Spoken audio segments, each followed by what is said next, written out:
Hello all, welcome to my channel topics clear. ఈరోజు మనం discuss చేయబోయే టాపిక్ జనరల్ సైన్స్ నుంచి excretion in animals and humans, విసర్జన వ్యవస్థ జంతువుల్లో మరియు మనుషుల్లో. ఎవరైతే నేను ప్రీవియస్గా అప్లోడ్ చేసిన నా సర్క్యులేటరీ సిస్టమ్ వీడియో చూడలేదో దయచేసి ఆ వీడియో చూసాక ఈ వీడియో చూడండి, అప్పుడే మీకు బాగా అర్థమవుతుంది. ఆ వీడియోకి లింక్ ఈ వీడియోకి డిస్క్రిప్షన్ బాక్స్లో ఇచ్చాను. అలానే నేను డైలీ క్లాస్లో చెప్తున్న పీడిఎఫ్స్ అండ్ ఇతర మెటీరియల్స్ ఇవన్నీ కూడా ఒక వాట్సాప్ గ్రూప్లో పోస్ట్ చేయడం జరుగుతుంది. ఆ వాట్సాప్ గ్రూప్ మీరు యాక్సెస్ చేయాలనుకుంటే ఆ గ్రూప్ ఒక లింక్ ఈ వీడియో ఒక డిస్క్రిప్షన్ బాక్స్లో ఉంది, దాని మీద క్లిక్ చేసి మీరు జాయిన్ అవ్వచ్చు. మీకు నా క్లాసెస్ నచ్చుతున్నాయి అనుకుంటున్నాను. మీకు నచ్చుతున్నట్లయితే లైక్ చేస్తుండండి, సబ్స్క్రైబ్ చేయండి, కామెంట్ చేస్తుండండి, మీకు తెలిసిన వాళ్ళకి షేర్ చేసి సబ్స్క్రైబ్ చేయమని చెప్పండి. నేను పెడుతున్న ఎఫర్ట్స్ ఎక్కువ మందికి రీచ్ అయ్యేలా చూడండి. Without wasting much time, let's start the topic. మొదటిది ఎక్స్క్రీషన్, విసర్జనం అంటే ఏంటి? It is the biological process of removal of waste products of metabolism like respiration and digestion produce waste such as carbon dioxide, water and nitrogenous compounds from the body. Excretion అంటే ఏంటి అంటే మన బాడీలో కొన్ని metabolic activities జరుగుతాయి, like respiration అవ్వడం, digestion అవ్వడం. ఇవి జరుగుతున్నప్పుడు ఇవి కొన్ని బై ప్రొడక్ట్స్ రిలీజ్ చేస్తాయి. అందులో వేస్ట్ ప్రొడక్ట్స్ ఉంటాయి, like carbon dioxide, water, nitrogenous compound. ఇవన్నీ కూడా వేస్ట్ ప్రొడక్ట్స్. ఇవి మన బాడీలో ఉంటే మన బాడీకి హానికారం. ఇవి మనం బయటికి పంపించేయాలి. ఇవి మనకి బయటికి పంపించడానికి ఒక వ్యవస్థ కావాలి. ఆ వ్యవస్థనే మనం ఎక్స్క్రీటరీ సిస్టమ్ అంటాం, లేదా విసర్జన వ్యవస్థ అంటాం. ఏ ఆర్గన్స్ అయితే ఈ వేస్ట్ని బయటికి పంపించడానికి సహాయపడతాయో వాటిని మనం ఎక్స్క్రీటరీ ఆర్గన్స్ అంటాం. ఓకే, మనకి ఎక్స్క్రీషన్ ఇన్ డిఫరెంట్ యానిమల్స్ చూద్దాం. అంటే డిఫరెంట్ యానిమల్స్లో అంటే అన్ని జంతువుల్లోని విసర్జనం ఎలా జరుగుతుంది, ఓకే, ఎన్ని రకాలుగా జరుగుతుంది, అసలు జంతువుల్ని మనం ఏ రకాలుగా విడదీయడం జరిగిందో చూద్దాం. యానిమల్స్ని మనం బేసిక్లీ 2 కేటగిరీలో విడదీస్తామండి. ఒకటి యూనిసెల్యులర్, మరొకటి మల్టీ సెల్యులర్. ఏ యానిమల్స్ ఒక బాడీ సింగిల్ సెల్తో తయారవుతుందో దాన్ని మనం యూనిసెల్యులర్ అంటాం. అంటే ఆ యానిమల్ అంతటికి కూడా ఒకే సెల్ ఉంటుంది. మల్టీ సెల్యులర్ యానిమల్స్ అంటే ఏంటి? ఏ యానిమల్స్ అయితే మల్టీ సెల్స్తో తయారవుతాయో, లైక్ ఆ యానిమల్లో ఎన్నో సెల్స్ ఉంటాయి, మల్టిపుల్ సెల్స్తో తయారవుతుంది వాళ్ళ బాడీ, అలాంటి యానిమల్స్ని మనం మల్టీ సెల్యులర్ యానిమల్స్ అంటాం. ఇందులో 2 రకాలు, ఒకటి ఇన్వెర్టిబ్రేట్స్, ఇంకోటి వెర్టిబ్రేట్స్. ఇన్వెర్టిబ్రేట్స్ అంటే ఏంటి? ఏ మల్టీ సెల్యులర్ యానిమల్స్కి అయితే బ్యాక్ బోన్ ఉండదో వాళ్ళని ఇన్వెర్టిబ్రేట్స్ అంటాం. ఏ మల్టీ సెల్యులర్ యానిమల్స్కి అయితే బ్యాక్ బోన్ ఉంటుందో వాళ్ళని వెర్టిబ్రేట్స్ అంటాం. ఓకే, ఇప్పుడు మనం యూనిసెల్యులర్ యానిమల్స్ కోసం తెలుసుకుందాం. యూనిసెల్యులర్ యానిమల్కి ఎటువంటి స్పెషలైజ్డ్ ఎక్స్క్రీటరీ ఆర్గన్ ఉండదు. అంటే ఈ విసర్జనం చేయడానికి సెపరేట్గా ఒక ఆర్గన్ అనేది ఏమి ఉండదు. అయితే వీళ్ళు ఏమేమి విసర్జనం చేస్తారు అంటే ఏ వేస్ట్ ప్రొడక్ట్స్ వీళ్ళ దగ్గర ఉంటాయి? అమోనియా ఉంటుంది. అయితే ఈ అమోనియాని బయటికి తేవాలి. బయటికి తేడానికి వీళ్ళ దగ్గర ఎటువంటి ఆర్గన్ లేదు. మరి బయటికి ఎలా తెస్తుంది? By process called diffusion. Okay, so ఈ యూనిసెల్యులర్ యానిమల్స్ ఏం చేస్తారు అంటే వాళ్ళ బాడీ నుంచి వేస్ట్ ప్రొడక్ట్ అమోనియాని వాళ్ళ బాడీ నుంచి బయటికి తెస్తారు త్రూ సెల్ మెంబ్రెయిన్. ఏ పద్ధతి వల్ల? డిఫ్యూజన్ ప్రాసెస్ వల్ల తేవడం జరుగుతుంది. ఓకే, ఈ ఆర్గనిజమ్స్ వాటర్లోనే ఎక్కువగా ఉంటాయి. అందుకే వీళ్ళు రిలీజ్ చేస్తున్న అమోనియా ఏదైతే ఉందో అది ఈజీగా వాటర్తో సాల్యుబుల్ అయిపోతుంది. ఓకే, అమోనియా అనేది water soluble agent. So diffusion అనేది చాలా సింపుల్గా ఎఫిషియెంట్గా అవుతుంది. మీకు కూడా యూనిసెల్యులర్ ఆర్గనిజమ్స్. ఓకే, మరి మల్టీ సెల్యులర్ యానిమల్స్ అంటే ఏంటి? ఇందులో ఫస్ట్ కేటగిరీ ఏంటి? ఇన్వెర్టిబ్రేట్స్. ఇన్వెర్టిబ్రేట్స్ అంటే మీకు ఆల్రెడీ చెప్పాను, ఈ యానిమల్స్ ఏవైతే ఉన్నాయో ఇందులో నెంబర్ ఆఫ్ సెల్స్ ఉంటాయి, మల్టిపుల్ సెల్స్ ఉంటాయి. మల్టీ సెల్యులర్ యానిమల్స్ కోసం తెలుసుకుందాం. మల్టీ సెల్యులర్ యానిమల్స్లో ఏం జరుగుతుంది? యానిమల్స్లో నెంబర్ ఆఫ్ సెల్స్ ఉంటాయి. ఓకే, వాళ్ళ బాడీస్లో నెంబర్ ఆఫ్ సెల్స్ ఉంటాయి.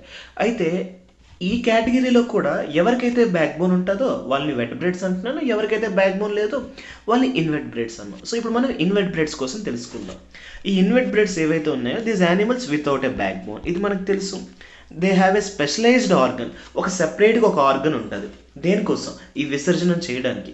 యూనిసెల్యులర్కి అలాంటి ఆర్గన్ ఏం లేదు, అది డిఫ్యూజన్ ప్రాసెస్లో మొత్తం వేస్ట్ని రిలీజ్ చేస్తూ వచ్చింది. కానీ వీళ్ళకి ఒక ఆర్గన్ ఉంటుంది, లేదా సింపుల్ ప్రాసెస్ ఉంటుంది. ఏంటి వీళ్ళ బాడీ నుంచి వేస్ట్ వస్తుంది? అమోనియా వస్తుంది, దాంతోపాటు యూరియా, యూరిక్ యాసిడ్ లాంటివి కూడా బయటికి వస్తాయి. ఓకే, గుర్తుపెట్టుకోండి, అమోనియా అనేది వాటర్ సాల్యుబుల్, యూరియా అనేది నాన్ వాటర్ సాల్యుబుల్. ఇక్కడ అమోనియా ఎవరైతే రిలీజ్ చేస్తున్నారో, ఏ యానిమల్స్ అయితే రిలీజ్ చేస్తాయో అవి ఎక్కువగా వాటర్లో ఉంటాయి. యూరియా, యూరిక్ యాసిడ్ ఎవరైతే రిలీజ్ చేస్తున్నారో అవి ఎక్కువగా ల్యాండ్ మీద ఉంటాయి. ఓకే, సో యూరియా అనేది సాయిల్తో ఈజీగా కలిసిపోతుంది, అమోనియా అనేది వాటర్తో ఈజీగా కలిసిపోతుంది. సో ఈవెన్ ఎక్స్క్రీషన్ కూడా ఎన్విరాన్మెంట్తో ఫ్రెండ్లీగానే ఉంటుంది. ఓకే, సో ఇందులో మొదటిది ఫ్లాట్ఫామ్ ఉంది. ఫ్లాట్ఫామ్ ఎందులోకి వస్తుంది? ప్లాటీహెల్మింథస్లోకి వస్తుంది. Okay, phylum Platyhelminthes. స్పాంజ్ ఎందులోకి వస్తుంది? ఫైలం పోరిఫెరాలోకి వస్తుంది. ఓకే, నెక్స్ట్ స్పైడర్ ఎందులోకి వస్తుంది? ష్రింప్ ఎందులోకి వస్తుంది? ఈ రెండు కూడా ఫైలం ఆర్థోపోడాలోకి వస్తుంది. ఆర్థోపోడాలో సెపరేట్గా మనకి క్రొటేషియన్స్ అని, మిరియాపోడా అని, సెంటిపెడ్స్ అని, అలానే ఇన్సెక్టస్ అని ఇలా డిఫరెంట్ ఉంటాయి. ఓకే, సో ఈ స్పైడర్, ష్రింప్ ఇవన్నీ కూడా ఆర్థోపోడాకి వస్తాయి. Okay, and coming to jellyfish ఎందులోకి వస్తుంది? ఏ యానిమల్ కింగ్డమ్లోకి వస్తుంది? ఫైలం నైడేరియాలోకి వస్తుంది. ఓకే, నెక్స్ట్ స్టార్ ఫిష్ ఎందులోకి వస్తుంది? ఫైలం ఎకినోడెర్మటాలోకి వస్తుంది. ఓకే, అండ్ ఫైనలీ ఏవైతే మనకి ఇలా కాల్షియం కార్బోనేట్స్ లాగా పైన మనకి హార్డ్ సెల్స్ ఉంటాయో ఇవన్నీ కూడా ఫైలం మొలస్కాలోకి వస్తుంది. ఇక్కడ ఒక ఇంపార్టెంట్ బిట్ చెప్తాను, జాగ్రత్తగా వినండి. ఇవన్నిట్లో కూడా ఏ ఫైలం, ఏ యానిమల్ కింగ్డమ్ ఎక్కువ మోతాదులో మనకి పాపులేషన్ కలిగి ఉంది, అంటే ఎక్కువ పర్సంటేజ్ ఆఫ్ పాపులేషన్ ఉంది అని అంటే మనం చెప్పాలి ఫైలం ఆర్థోపోడా అని చెప్పాలి. మరి సెకండ్ లార్జెస్ట్ పాపులేషన్ అంటే ఫైలం మొలస్కా అని చెప్పాలి. ఓకే, నెక్స్ట్ ఇప్పుడు మనం మల్టీ సెల్యులార్లో ఇన్వెర్టిబ్రేట్ యానిమల్స్ ఏవైతే ఉన్నాయో దాని యొక్క ఎక్స్క్రిటరీ ఆర్గన్స్ ఏంటో తెలుసుకుందాం. ఎగ్జామ్స్లో డైరెక్ట్గా ఈ స్లైడ్ నుంచి మీకు అడగడం జరుగుతుంది. పలానా యానిమల్ ఇచ్చి దాని యొక్క ఎక్స్క్రిటరీ ఆర్గన్ అడుగుతారు, అంటే దేని నుంచి విసర్జన చేస్తుంది అని అడుగుతారు. ఓకే, ఇక్కడ మీరు అబ్జర్వ్ చేస్తే మొదటిది ఫైలం పోరిఫెరాల్లోకి స్పాంజెస్ అనే యానిమల్స్ వస్తాయి. ఓకే, ఈ యానిమల్కి ఎటువంటి ఎక్స్క్రిటరీ ఆర్గన్ ఉండదు. ఇది డిఫ్యూజన్ ప్రాసెస్లోనే దాని యొక్క విసర్జనం చేస్తుంది, అంటే high concentration to low concentration. Next phylum Cnidaria, ఇందులో హైడ్రా అండ్ జెల్లీ ఫిష్ లాంటి యానిమల్స్ వస్తాయి. ఓకే, ఇందులో కూడా ఎటువంటి ఎక్స్క్రిటరీ ఆర్గన్ లేదు, ఇది కూడా మనకి డిఫ్యూజన్ ప్రాసెస్లోనే విసర్జనం చేస్తుంది. మూడోది ప్లాటీహెల్మింథస్. ఫైలం ప్లాటీహెల్మింథస్లో ఎలాంటి యానిమల్స్ వస్తాయంటే ఫ్లాట్ వార్మ్స్, ప్లానేరియా ఇలాంటివన్నీ వస్తాయి. వీటి యొక్క ఎక్స్క్రిటరీ ఆర్గన్ ఏంటి అంటే మీరు చెప్పాలి ప్రోటోనెప్రిడా అని చెప్పాలి, లేదా ఫ్లేమ్ సెల్స్ అని చెప్పినా పర్వాలేదు. దీని నుండే మనకి విసర్జనం జరుగుతుంది. నెక్స్ట్ ఫైలం నెమటెడా ఒక యానిమల్స్ ఏంటి అంటే రౌండ్ వార్మ్స్ లాంటివి వస్తాయి. మరి దీనికి ఏమైనా ఎక్స్క్రిటరీ ఆర్గన్స్ ఉన్నాయి? ఎస్ ఉన్నాయి, వీటిని రెనెట్ సెల్స్ లేదా కెనాల్స్ అంటాం. Next phylum Annelida. మీకేం చెప్పాను, ఎర్త్ వార్మ్స్ మీద క్వశ్చన్ ఎక్కువగా అడిగే ఛాన్సెస్ ఉంటాయి అనేసి.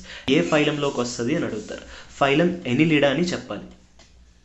అలానే ఎర్త్వామ్ ఒక ఎక్స్క్రిటరీ ఆర్గన్ ఏంటి, ఎలాగ ఎక్స్క్రీషన్ చేస్తుంది అంటే మనం చెప్పాలి నెప్రిడా నుంచి. ఓకే, సో ఎర్త్వామ్ ఎక్స్క్రీషన్ చేస్తుంది నెప్రిడా అనే ఆర్గన్ నుంచి, ఎర్త్వామ్ రెస్పిరేషన్ చేస్తుంది త్రూ స్కిన్ అని చెప్పాలి. Okay, clear. నెక్స్ట్ ఫైలం ఆర్థోపోడాలో కూడా మనకి ఇన్సెక్ట్స్ అంటే పురుగు జాతి, మళ్ళీ క్రొటేషియన్స్ అంటే మనకి పీతలు, రొయ్యలు ఇవన్నీ ఈ కేటగిరీలోకి వస్తాయి. అయితే ఈ ఆర్థోపోడాలో కూడా ఎక్స్క్రిటరీ ఆర్గన్స్ ఉన్నాయండి. మాల్ఫిగన్ ట్యూబులస్ అని ఏవైతే ఉన్నాయో ఇవి ఇన్సెక్ట్స్ ఒక ఎక్స్క్రిటరీ ఆర్గన్. అదే క్రొటేషియన్స్కి వచ్చేసరికి గ్రీన్ గ్లాండ్స్. ఓకే, వీటికి గ్రీన్ గ్లాండ్స్ ఉంటాయి ఎక్స్క్రిటరీ ఆర్గన్స్ కింద. నెక్స్ట్ ఫైలం మొలస్కాలో స్నేల్స్, ఆక్టోపస్ ఇవన్నీ వస్తాయి. ఇందులో ఎక్స్క్రిటరీ ఆర్గన్ ఏంటంటే మనం చెప్పాలి మెటానెప్రిడా అని చెప్పాలి. ఓకే, అండ్ ఫైనలీ ఎకినోడెర్మటాలోకి స్టార్ ఫిష్ వస్తుంది. దీనికంటూ ఎటువంటి సెపరేట్ ఆర్గన్ లేదు, ఇది డిఫ్యూజన్ ప్రాసెస్ త్రూయే ఎక్స్క్రీషన్ చేస్తుంది, విసర్జనం చేస్తుంది. సో ఇదండి కంప్లీట్ ఆల్ ఇన్వెర్టిబ్రేట్ యానిమల్స్ దాని యొక్క ఎక్స్క్రిటరీ ఆర్గన్స్. ఓకే, ఇది మల్టీసెల్యులర్ కేటగిరీలోకి వస్తుంది. ఇప్పుడు మనం వెర్టెబ్రేట్స్ అంటే ఏంటో తెలుసుకుందాం. మనకు ఆల్రెడీ తెలుసు వెర్టెబ్రేట్స్ అంటే ఏ యానిమల్స్కి అయితే బ్యాక్ బోన్ ఉంటుందో దాన్ని మనం వెర్టెబ్రేట్స్ అంటామని. అలానే these are the animals with have a specialised organs in removing nitrogenous waste and maintaining water and salt balance. ఈ యానిమల్స్లో ఒక సెపరేట్గా ఆర్గన్స్ ఉంటాయి. దేనికోసం? నైట్రోజనస్ వేస్ట్ రిమూవ్ చేయడానికి, అలానే వాటర్ అండ్ సాల్ట్ బ్యాలెన్స్ చేయడానికి. హోమియోస్టేసిస్ అంటే ఏంటి? బయట ఉన్న టెంపరేచర్ తగ్గట్టు బాడీలో ఫ్లూయిడ్ బ్యాలెన్సింగే హోమియోస్టేసిస్. ఓకే, అండ్ ఆర్గన్స్ చూసుకుంటే మనకి కిడ్నీస్. ఈ వెర్టెబ్రేట్స్కి మ్యాక్సిమం అన్నిటికీ ఎక్స్క్రిటరీ ఆర్గన్ కిడ్నీ ఉంటుంది. అలానే రిమైనింగ్ వేస్ట్ కోసం కార్బన్ డైఆక్సైడ్ లంగ్స్ నుంచి బయటకు వస్తుంది, స్వెట్ ఏమో స్కిన్ నుంచి బయటకు వస్తుంది, అలానే అదర్ నైట్రోజనస్ వేస్ట్ ఏమో లివర్స్ నుంచి బయటకు వస్తుంది. ఇవన్నీ కూడా ఎక్స్క్రీషన్కి హెల్ప్ చేస్తాయి. ఓకే, మనకున్న వెట్ బ్రెడ్స్ చూద్దాం ఏమేమి ఉన్నాయో. Okay, fish, mammals, reptiles, birds, amphibians. Okay, ఇవన్నీ కూడా మనకి ఫైలం కొరోడటాలోకి వస్తుంది. మనకి ఫర్దర్గా ఎలా క్లాసిఫై చేయొచ్చు అంటే ఫిష్, రెప్టైల్, యాంఫీబియన్, ఈ బ్లూ కలర్తో ఏవైతే నేను మెన్షన్ చేశానో వీటిని మనం కోల్డ్ బ్లడెడ్ యానిమల్స్ అంటాం. Okay, cold blooded animals. ఎగ్జామ్స్లో మనకు అడుగుతారు which of the following is a cold blooded, which of the following is a warm blooded. Okay, మిగతా రెండు ఉన్నాయి కదా, మ్యామల్స్ అండ్ బర్డ్స్, ఇవి వార్మ్ బ్లడెడ్. ఓకే, అంటే ఏంటి డిఫరెన్స్? సింపుల్గా చెప్పాలి అంటే ఏమీ లేదండి, బయట ఉన్న టెంపరేచర్లో ఏమైనా మార్పులు చేర్పులు వస్తే దానికి తగ్గట్టు మన బాడీ టెంపరేచర్ని మనం అడ్జస్ట్ చేసుకోగలిగితే ఆ యానిమల్స్ని మనం వార్మ్ బ్లడెడ్ యానిమల్స్ అంటాం. అదే కోల్డ్ బ్లడెడ్ యానిమల్స్ అంటే ఏంటి? బయట ఉన్న టెంపరేచర్లో మార్పులు చేర్పులు వస్తే దానికి తగ్గట్టు మన బాడీలో టెంపరేచర్ని చేంజ్ చేసుకోలేకపోతే, కాన్స్టెంట్గా ఉండిపోతే దాన్ని కోల్డ్ బ్లడెడ్ యానిమల్స్ అంటాం. ఓకే, ఈ కేటగిరీలో ఫిష్, రెప్టైల్, యాంఫీబియన్స్ వస్తే, వార్మ్ బ్లడెడ్లో మ్యామల్స్ అండ్ బర్డ్స్ వస్తాయి. ఓకే, ఇంకొక విషయం ఇక్కడ మీరు అబ్జర్వ్ చేస్తే ఇవన్నీ కూడా ఓవిపరస్. మ్యామల్ ఏదైతే ఉందో ఇది మాత్రమే వివాపోరస్. ఓవిపోరస్ అంటే ఏంటి? Egg laying animals. ఓకే, గుడ్లు పెట్టే జంతువులు. వివాపోరస్ అంటే ఏంటి? ఆఫ్ స్ప్రింగ్స్ని కంటది, డైరెక్ట్గా బేబీస్ని కంటది. సో ఇప్పటి వరకు మనం చూసిన వెట్ బ్రెడ్ యానిమల్స్లో విసర్జన వ్యవస్థ ఎలా ఉంటుందో చూద్దాం. Okay, coming to fishes. చేపల్లో ఏ ప్రొడక్ట్ బయటకు వస్తుంది? ఎక్స్క్రీటరీ ప్రొడక్ట్ ఏది బయటకు వస్తుంది? అమోనియా. మీకు ఆల్రెడీ చెప్పాను, వాటర్లో ఉండే యానిమల్స్కి మోస్ట్లీ అమోనియాయే ఎక్స్క్రీటరీ ప్రొడక్ట్గా ఉంటుంది. ఫిషెస్కి excretory organ kidneys. Okay, gills నుంచి గ్యాసెస్ ఎక్స్చేంజ్ జరుగుతుంది.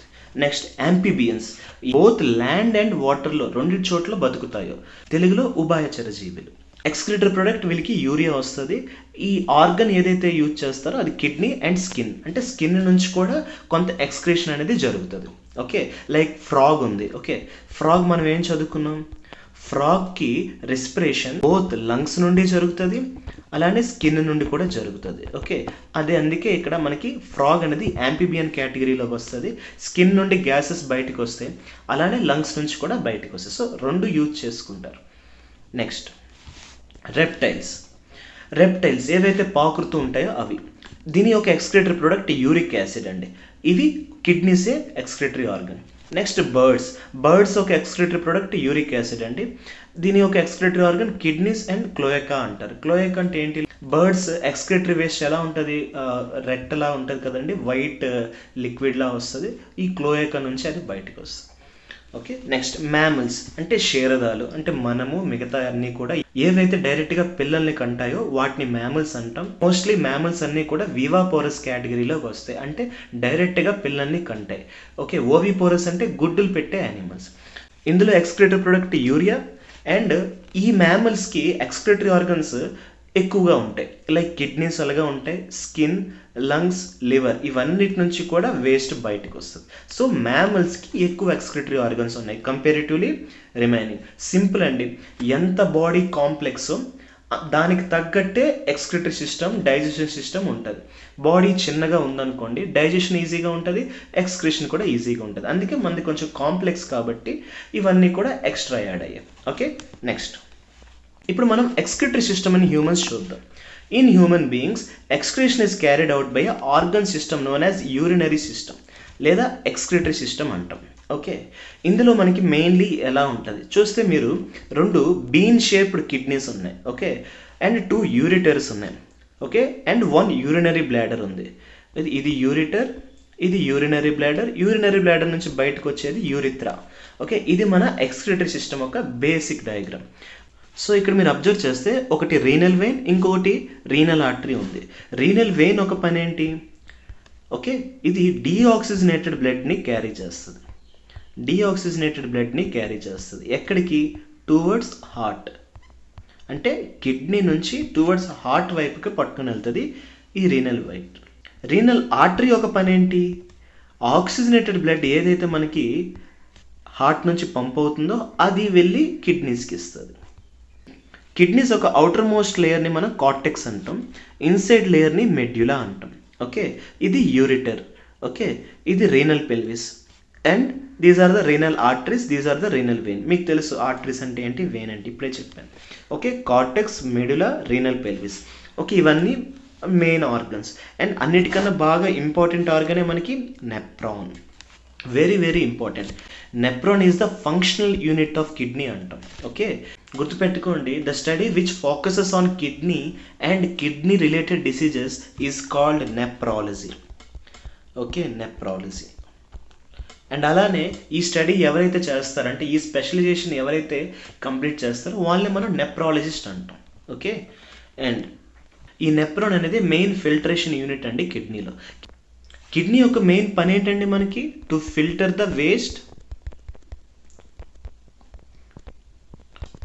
From the blood. సో బ్లడ్లో ఉన్న వేస్ట్ని రిమూవ్ చేయడమే కిడ్నీస్ ఒక పని. సో దానికోసం ఫిల్టరేషన్ యూనిట్ కావాలి, ఆ ఫిల్టరేషన్ యూనిటే నెప్రాన్. ఓకే, ఈ నెప్రాన్లో ఒక కిడ్నీలో ఎన్ని ఉంటాయి, ఒక కిడ్నీలో 1 మిలియన్ నెప్రాన్స్ ఉంటాయి. 1 మిలియన్ అంటే ఎంత, 10⁶, అంటే సుమారు 10 లక్షలు. సో అన్ని నెప్రాన్స్ ఉంటాయి. ఒక్కొక్క నెప్రాన్ ఫిల్టర్ చేసుకుంటూ వెళ్ళినా 10 లక్షల నెప్రాన్ ఫిల్టర్ చేస్తే అప్పుడు ఏ లెవెల్ ఆఫ్ అల్ట్రా ఫిల్టరేషన్ జరుగుద్దో చూడండి. Nephron filters blood and forms urine. So blood నుంచి ఏదైతే వేస్ట్ ఉందో అదంతా కలెక్ట్ చేసి బ్లడ్ని మళ్ళీ యాజ్ ఇట్ ఈస్గా పంపించేసి ఈ వేస్ట్ ఏదైతే ఉందో దాని నుంచి యూరిన్లా ఫామ్ చేసి మనకి ఎక్స్క్రీట్ అయ్యేలా చేస్తుంది. ఓకే, ఇది కిడ్నీ యొక్క మెయిన్ పని. ఓకే, అయితే కిడ్నీ ఎలా పనిచేస్తుంది, మెకానిజం చూద్దాం. కిడ్నీ యొక్క మెయిన్ 4 టాస్క్స్ అండి. ఒకటి ఫిల్టరేషన్, రెండోది రీఅబ్జార్ప్షన్, మూడోది సెక్రేషన్, నాలుగోది ఎక్స్క్రీషన్. ఓకే, ఇప్పుడు మీకు ఇక్కడ ఏదైతే కనబడుతుందో ఇదంతా కంప్లీట్గా ఒక సింగిల్ నెప్రాన్ ఒక డయాగ్రామ్ అండి. సింగిల్ నెప్రాన్ ఒక డయాగ్రామ్. నెప్రాన్ ఒక స్ట్రక్చర్ మనం చూసుకుంటే ఇందులో బేసిక్లీ 2 పార్ట్స్ ఉంటాయండి. ఒకటి రీనల్ కార్పసల్, మరొకటి రీనల్ ట్యూబులస్. ఓకే, రీనల్ కార్పసల్లో మనకి బౌమన్ క్యాప్సల్ వస్తుంది.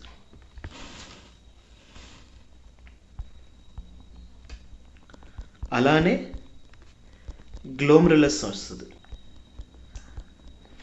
అదే రీనల్ ట్యూబులస్లో ఏమేమి వస్తాయి అంటే పీసీటీ, లూప్ ఆఫ్ హెనెల్,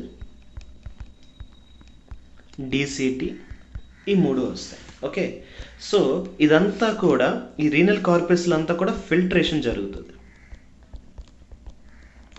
ఈ రీనల్ ట్యూబులస్లో అంతా కూడా అబ్జార్ప్షన్ జరుగుతుంది, రీఅబ్జార్ప్షన్ జరుగుతుంది. ఓకే, సో నెప్రాన్ చేసే పనులు ఏంటంటే ఒకటి ఫిల్టరేషన్, ఒకటి రీఅబ్జార్ప్షన్. అది చేయడానికి నెప్రాన్ లోపట ఉన్న పార్ట్స్ ఏంటంటే బౌమన్ క్యాప్సల్, గ్లోమరులస్. అదే ట్యూబ్లెస్కి వచ్చేసరికి PCT, loop of Henle, DCT. Okay, ఇలాగ నెప్రాన్ అనేది అల్ట్రా ఫిల్టరేషన్ చేస్తుంది. సో ఇక్కడ చూడండి, ఇప్పుడు నేను చెప్పినవన్నీ మీకు కనబడితే అబ్జర్వ్ చేస్తే రీనల్ ఆర్టరీ మనకి ఏం పట్టుకుని వస్తుంది, ఆక్సిజనేటెడ్ బ్లడ్ తెస్తుంది అన్ని పార్ట్స్కి ఇవ్వడానికి. కాకపోతే అందులో వేస్ట్ ఉంటుంది. సో ఆ వేస్ట్ని ఫిల్టర్ చేయాలి. ఓకే, ఫిల్టర్ చేసి మళ్ళీ బ్లడ్ని యాజ్ ఇట్ ఈజ్గా పంపించేసేయాలి. ఓకే, సో ఆ వేస్ట్ని ఫిల్టర్ చేయడానికి ఫస్ట్ ఇది ఎక్కడికి వెళ్ళింది, బౌమన్ క్యాప్సల్లోకి వెళ్ళింది. ఇది బౌమన్ క్యాప్సల్. ఓకే, ఈ బౌమన్ క్యాప్సల్ లోపటే ఇంకోటి, ఇదంతా బౌమన్ క్యాప్సల్, ఈ లోపట ఏవైతే ఉన్నాయో దీన్నే గ్లోమరులస్ అన్నాం. ఇలాగ గ్లోమరులస్లో ఫిల్టరేషన్ అయిపోయాక అక్కడ నుండి ఇది అలాగ వెళ్ళి పీసీటీకి వెళ్తుంది, ప్రాక్సిమల్ కన్వల్యూటెడ్ ట్యూబల్. సో ఏదైతే బౌమన్ క్యాప్సల్ గ్లోమరులస్ ఫిల్టర్ చేసిందో అందులో ఏమైనా న్యూట్రియంట్స్ ఉంటే అవి మళ్ళీ బ్లడ్లో రీఅబ్జార్ప్షన్ అయ్యేలా చూసుకుంటారు ఎవరు, పీసీటీ. ఓకే, అక్కడ నుండి లూప్ ఆఫ్ హెనెల్కి వస్తుంది. ఇంకోటి ఇదే లూప్ ఆఫ్ హెనెల్. సో ఇది పీసీటీ. సో పీసీటీ నుంచి ఇలా ట్రావెల్ చేసుకుంటూ లూప్ ఆఫ్ హెనెల్కి వస్తుంది. ఈ లూప్ ఆఫ్ హెనెల్ నుంచి మళ్ళీ అలా ట్రావెల్ చేసుకుంటూ డీసీటీకి వెళ్తుంది. అలాగా డీసీటీలో ట్రావెల్ అయిపోయాక ఫైనల్లీ ఏదైతే ఫిల్టర్ అంతా అయిపోయాక, రీఅబ్జార్ప్షన్ అంతా అయిపోయాక, బ్లడ్లో ఇవ్వాల్సినంత ఇచ్చేసాక, బ్లడ్ నుంచి తీసుకోవాల్సినంత తీసుకున్న తర్వాత ఫైనల్గా ఏదైతే మనకి వేస్ట్ ఉందో అదంతా ఒక యూరిన్లా ఫామ్ అవుతుంది. అదంతా వచ్చి ఈ కలెక్టింగ్ డక్ట్కి వచ్చి అక్కడి నుంచి యూరిటర్కి వచ్చి యూరినరీ బ్లాడర్కి వచ్చి యూరిత్రా నుంచి బయటకు వస్తుంది. ఓకే, యూరినరీ బ్లాడర్ అనేది ఒక 1.5 లీటర్ వరకు స్టోర్ చేసుకుంటుంది టెంపరీగా. సో ఇప్పుడు మనం ఒక్కొక్క స్టెప్ తెలుసుకుందాం. ఫస్ట్ ఇది ఫిల్టరేషన్. ఫిల్టరేషన్ ఏం జరుగుతుంది? Blood enters through renal artery and reaches the bunch of capillaries called the glomerulus. అక్కడి వరకు వెళ్ళిపోయింది.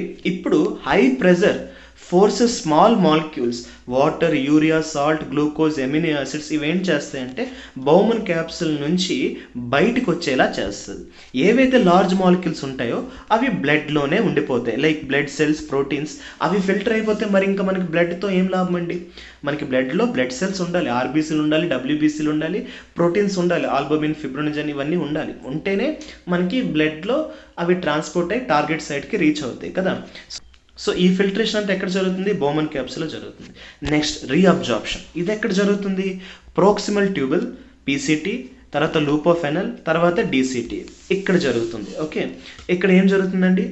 ఏదైతే యూస్ఫుల్ సబ్స్టెన్సెస్ ఉంటాయో, లైక్ ఇందాకలా గ్లోమెరులస్ ఫిల్టర్ చేసేసింది కదా, glucose, salts, water, amino acids, అందులో ఏమైనా యూస్ఫుల్ సబ్స్టెన్సెస్ ఉంటే అవి reabsorbed back to the blood. Okay, so తీసేసినవి మళ్ళీ బ్యాక్ టు బ్లడ్కి వెళ్ళిపోతాయి. ఆ తర్వాత most water is reabsorbed through osmosis, especially in the loop of Henle. Okay, water అనేది రీఅబ్జర్ప్షన్ ఎలా జరుగుతుంది? త్రూ ఓస్మోసిస్ పద్ధతి ద్వారా లూపోఫెనల్లో జరుగుతుంది. ఇలా చేయడం వల్ల ఏమి లాభం? మనకి వాటర్ బ్యాలెన్స్ అవుతుంది అంటారు. ఓకే, నెక్స్ట్ మూడోది సిక్రేషన్. ఏదైతే extra waste, hydrogen ions, drugs ఉంటాయో ఇవన్నీ సిక్రేట్ అవుతాయి బ్లడ్ నుంచి. ఎక్కడికి? నెఫ్రాన్ ట్యూబుల్కి. సో ఇలాగ ఫిల్టర్ అయిపోగానే మనకి హార్మ్ఫుల్ సబ్స్టెన్సెస్ అన్నీ బయటకు వచ్చేస్తూ ఉంటాయి. ఓకే, అండ్ తర్వాత urine formation. The final liquid ఏదైతే అంత ఫిల్టరేషన్ అయిపోయాక ఫైనల్ లిక్విడ్ ఉంటుందో అందులో మనకి వాటర్, యూరియా, సాల్ట్స్ యూరిన్గా ఫామ్ అయిపోతే ఈ యూరిన్ అనేది కలెక్టింగ్ డక్ట్ నుంచి రీనల్ పెల్విస్కి వెళ్ళి, రీనల్ పెల్విస్ నుంచి యూరిటర్కి వెళ్ళి, యూరిటర్ నుంచి యూరినరీ బ్లాడర్కి వెళ్ళి, అక్కడ నుంచి యూరిథ్రాకి వస్తుంది. సో ఇలాగ ట్రావెల్ చేసుకుంటే ఇలా వస్తుంది. ఓకే, సో ఇదండి urine formation and excretion. Okay, Osmo regulation అంటే ఏంటి? సపోజ్ ఒక పర్సన్ సిక్ అయితే, జబ్బు పడితే వాళ్ళ బాడీలో ఉన్న substances, minerals, ions, water, hormones ఇవేవైతే ఉన్నాయో అంతవరకు ఒక బ్యాలెన్స్లో ఉంటాయి. ఒక్కసారి ఏమైనా సిక్ అయితే లేకపోతే ఆరోగ్యం బాగోపోతే ఆ టైంలో అవి ఇంబ్యాలెన్స్ అవుతాయి, అప్సెట్ అవుతాయి. అలాంటి టైంలో maintenance of the correct amount of water and mineral ions in the blood is termed as Osmo regulation. So అలాంటి టైంలో బ్లడ్లో correct amount of water and minerals అంటే కరెక్ట్ మోతాదులో మనం వాటర్ మరియు మినరల్స్, అయోన్స్ మెయింటైన్ చేయడమే ఓస్మో రెగ్యులేషన్ అంటాం. Okay, so Osmo regulation is a process by which a living organism maintain the balance of water and salts in their body to keep there internal environment stable. Okay, so internal మన బాడీలో imbalance ఏదైతే ఉందో అది మళ్ళీ balance చేయడానికి మనకు కావాల్సిందే osmoregulations. ఈ ఓస్మో రెగ్యులేషన్స్కి మనకి పొటాషియం, కాల్షియం అలానే sodium ions major role play చేస్తూ ఉంటాయి. Okay, so this is about osmoregulation. బాడీలో ఓస్మో రెగ్యులేషన్స్ ఎలా జరుగుతుందో చూద్దాం. ఓకే, సో ఇది చూడండి, water content of the blood normal అంటే మన బ్లడ్లో వాటర్ కంటెంట్ నార్మల్గా ఉన్న టైం ఇది. ఇప్పుడు మనకి 2 కండిషన్స్. ఫస్ట్ కండిషన్ ఏంటి అంటే too much of salt or sweating. Okay, ఎక్కువ సాల్ట్ ఉన్నా లేకపోతే ఎక్కువ మనకు చెమట పడుతున్నా ఆ టైంలో ఏమవుతుంది? మన వాటర్ అంతా కూడా బయటికి వచ్చేస్తూ ఉంటుంది. ఆ టైంలో మన బ్లడ్లో వాటర్ అనేది తగ్గిపోతుంది. ఈ విషయం బ్రెయిన్కి తెలియగానే బ్రెయిన్ ఏం చేస్తుంది? ఏడిహెచ్ అనే హార్మోన్ రిలీజ్ చేస్తుంది. అది రిలీజ్ అవ్వగానే అప్పుడు హై వాల్యూమ్ ఆఫ్ వాటర్ కిడ్నీలో రీఅబ్జార్ప్షన్ జరుగుతుంది. మనం ఆల్రెడీ చదువుకున్నాం లూప్ ఆఫ్ హెనెల్లో రీఅబ్జార్ప్షన్ జరుగుతుంది అనేసి త్రూ ఓస్మోసిస్ పద్ధతి వల్ల. సో ఏడిహెచ్ హార్మోన్ ఏం చేస్తుంది అంటే ఈ వాటర్ అబ్జార్ప్షన్ని ఇంకా పెంచుతుంది. అలా పెంచడం వల్ల ఈ యూరిన్ అవుట్పుట్ అనేది తగ్గిపోద్ది. ఎందుకంటే యూరిన్లో వెళ్ళాల్సిన వాటర్ రీఅబ్జార్ప్షన్లోకి వెళ్ళిపోయింది కాబట్టి. సో అప్పుడు మనకి తక్కువ యూరిన్ బయటికి వస్తుంది. సో ఇలాగ మనం ఎక్కువ స్వెట్ బయటికి రావడం వల్ల మన బాడీలో ఒక ఇంటర్నల్గా ఒక ఓస్మో రెగ్యులేషన్ ప్రాసెస్ జరిగి హార్మోన్ ఇంట్రడ్యూస్ అయ్యి ఇవన్నీ కూడాను బ్యాలెన్స్ అయ్యేలా చూసుకుంది. ఓకే, రెండో condition two much of water drunk. ఎక్కువ వాటర్ డ్రంక్ చేసేసావు, ఎక్కువ తాగేసావు. సో అప్పుడు మన బ్లడ్లో ఎక్కువ వాటర్ ఉంటుంది. ఈ విషయం బ్రెయిన్కి తెలుస్తుంది. బ్రెయిన్ ఏం చేస్తుంది? వీడి దగ్గర ఆల్రెడీ వాటర్ ఎక్కువ ఉంది, నువ్వు తగ్గించు. So it produces less ADH. ఎప్పుడైతే ఏడిహెచ్ తక్కువ ప్రొడ్యూస్ అవుతుందో రీఅబ్జార్ప్షన్ కూడా తక్కువ ప్రొడ్యూస్ అవుతుంది. అంటే యూరిన్ రూపంలో వాటర్ అనేది ఎక్కువగా ఫామ్ అవుతుంది. Okay, so large volume of urine అనేది బయటికి వచ్చేస్తుంది. సో ఇది కూడా వన్ టైప్ ఆఫ్ బ్యాలెన్స్.